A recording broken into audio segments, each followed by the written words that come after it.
چرا گریه می‌کنی؟ نویسنده سروش صحت.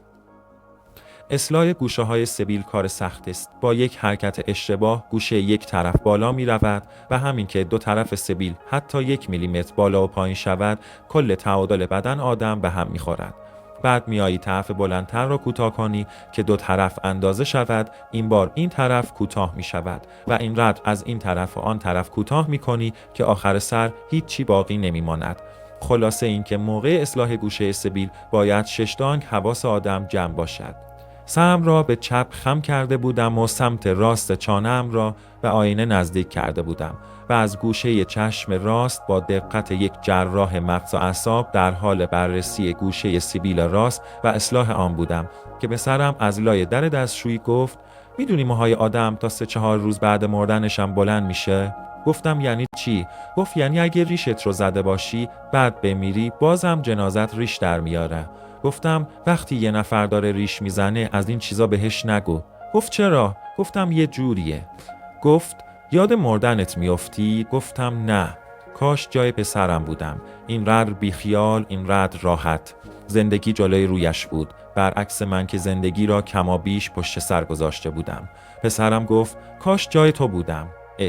پسرم چرا میخواست جای من باشد؟ پرسیدم چرا؟ گفت دلم میخواست ریش سیبیل داشته باشم. گفتم برای چی؟ گفت همین جوری. من هم وقتی همسن پسرم بودم دلم میخواست ریش سیبیل در بیاورم، چون همیشه عاشق بودم. یادم است آن موقع تازه بسکتبال مد شده بود و بیشتر بچه بالای دبیرستانی توپ بسکتبال دستشون بود. کفشای ساق بلند میپوشیدن. منم با وجودی که راهنمایی میرفتم توپ بسکتبال دستم میگرفتم و کفش ساق بلند میپوشیدم. ولی هر چقدر دبیرستانی ها با توپ بسکتبال و کفشای چینی ساق بلند خوش‌تیپ و جذاب میشدن، من با اون رد کوتاه و قیافه و هیکل بچگونه با توپ بزرگ بسکتبال و کفشای چینی که معمولاً کمی از پایم بزرگتر بود، قیافه‌ام مضحک و خنده‌دار میشد.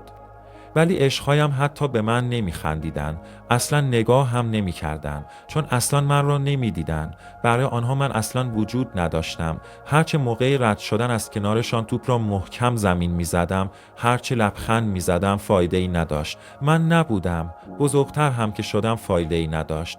نمیدانم چرا ریش سیبیلم اینقدر دیر درآمد. کلاس 3 دبیرستان بودم و همکلاسی هایم سیبیل های از بنابوش در رفته داشتند.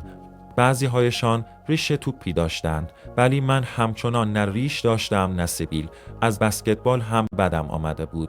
به پسرم گفتم عجله نکن، ریش سیبیلت هم در میاد. پسرم پرسید کی؟ گفتم زود. پسرم خندید. پرسیدم عاشق شدی؟ گفت نه. پدرم هیچ وقت از من نپرسید که عاشق شدم یا نه، ولی یک بار خودم به او گفتم. یکی از دفعهایی که عاشق شده بودم و عشقم از همیشه شدیدتر بود و داشتم میمردم. 5 تا تجدیدی آوردم. پدرم گفت چرا تجدید شدی؟ گفتم عاشق شدم. پدرم گفت این عشق‌ها که عشق نیست، ولش کن، حیف توئه. فقط همین. برای من عاشق که داشتم میمردم، آنقدر که عشقم زیاد بود که درسم را فراموش کرده بودم و 5 تا تجدید آورده بودم و داشتم رفوزه می شدم، این برخورد کم بود.